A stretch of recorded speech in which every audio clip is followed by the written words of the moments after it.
Hello everyone, आज हम लोग स्टार्ट करेंगे 12th चैप्टर फ्रीडम मूवमेंट।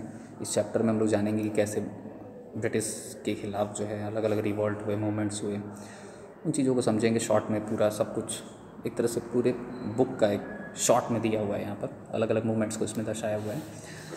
तो इसमें जैसे पीजेंट्स रिवॉल्ट्स हैं, ट्राइबल रिवॉल्ट्स हैं, नेशनल मूवमेंट्स कौन कौन से हुए, या पॉलिटिकल ऑर्गेनाइजेशन कौन कौन से बने जिसमें गांधी जी का सपोर्ट कहाँ कहाँ तक था, ये सारी चीज़ें इस पूरे चैप्टर में मिलेगा। थोड़ा सा लेंथी चैप्टर है लेकिन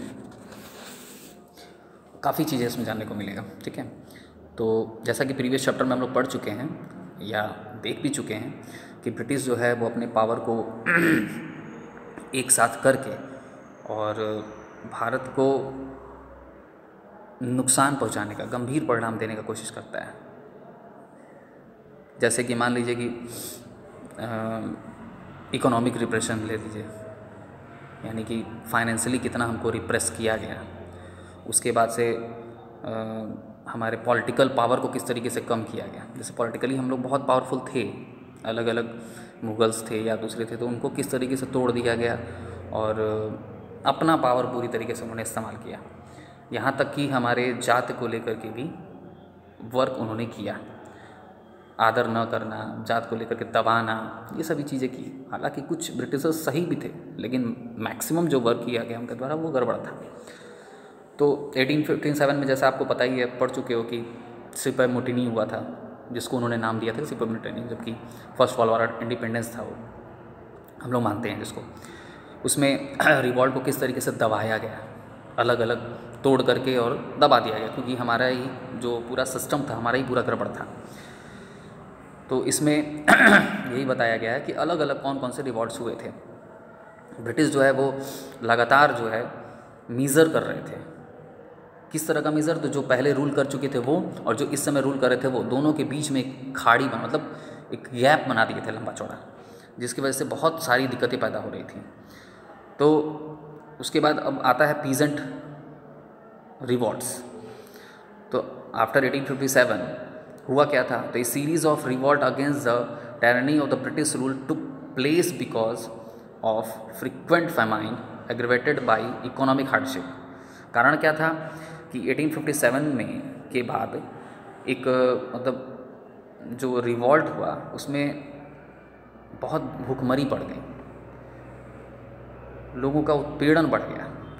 क्यों? क्योंकि इनकी मानसिकता ये बन गई थी, अगर भारतीय एकजुट हो गए तो हमारा बहुत बड़ा नुकसान कर सकते हैं। इसलिए उन्होंने 1857 के बाद से हमको तोड़ना स्टार्ट किया, डिवाइड एंड रूल स्टार्ट किया था, है ना, आप लोग जान ही रहे हैं। और फाइनेंशियली और हमको कमज़ोर करने लगे, कहीं से जितना हो सके इन्होंने लूटा। The condition on British run Indigo plantation resulted in the Indigo revolts. अब ब्रिटिश जिस तरीके से इकोनॉमिकली हमें नुकसान पहुंचा रहे थे, उसमें सबसे बड़ा था इंडिगो रिवॉल्ट, आपको याद होगा। इसमें इंडिगो प्लांटेशन प्रोसेस किया गया था, बाहर से आते थे लोग और यहाँ पे लैंड रेंट पे लेकर के और फिर हमारे ही लोगों से वर्क करवाते थे और फिर प्रॉफिट कमा करके चले जाते थे।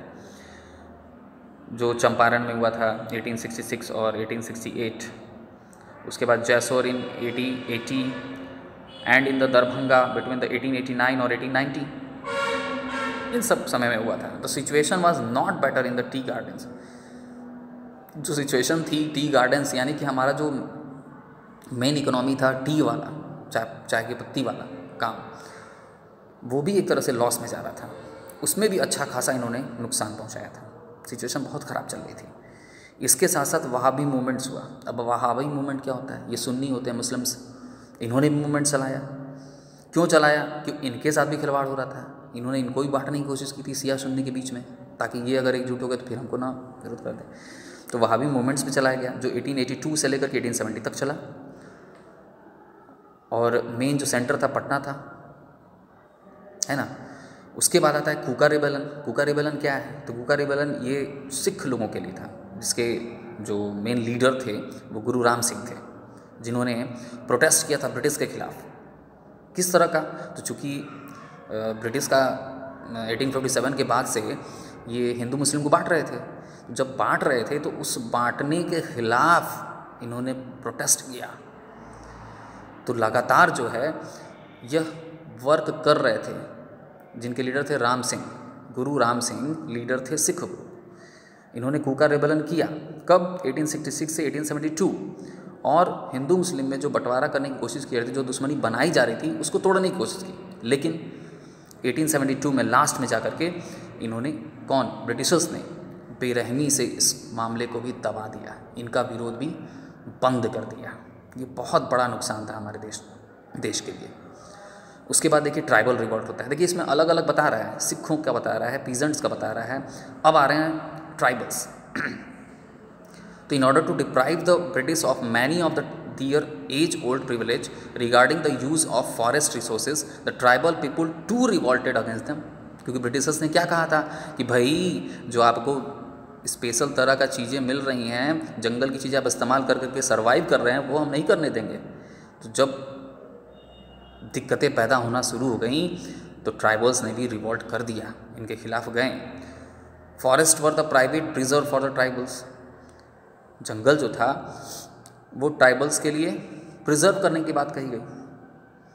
To curtail these privilege they deeply resented all measures adopted by the British. The British enacted forest law and regulation which serve their own purpose but deprive the tribal of their livelihood.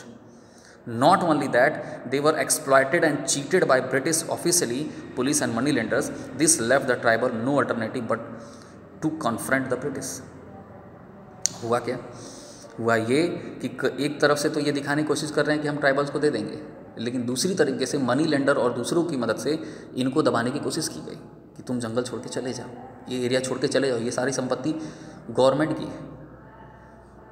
तो कहीं ना कहीं tribals को भी बहुत ज़्यादा Britishers का सामना करना पड़ा था। तो इस 2-3 पैराग्राफ में ये चीज़ें क्लियर हुई कि ब्रिटिशर्स किस तरीके से अलग अलग सेक्टर में जब विद्रोह हो रहा था तो उसके खिलाफ जाते हुए उसको दबाने की कोशिश किए ताकि यह लंबे समय तक राज कर सके। उसके बाद आपको याद होगा कि the violent Munda revolt in छोटा नागपुर एरिया स्टार्टेड इन 1881 में छोटा नागपुर रिवोल्ट हुआ था और वो 1885 तक चला। सेकेंड रिवोल्ट भी स्टार्ट हुआ 1889 में और सप्रेस किया गया 1900 में, जिसमें कि ट्राइब्स जो आसाम के थे, मणिपुर के थे, छोटा नागपुर के थे, ये सभी फ्रिक्वेंटली इसमें वर्क कर रहे थे। लेकिन कहीं ना कहीं हम कम पड़ गए थे, हमारा जो पूरा सिस्टम था वो वर्क नहीं कर रहा था प्रॉपर। तो इस फर्स्ट पेज में यही एक्सप्लेनेशन है, छोटी छोटी चीज़ों को दी हुई है कि कैसे इन्होंने सप्रेस किया, हर एक चीज़ों को कैसे इन्होंने आंका।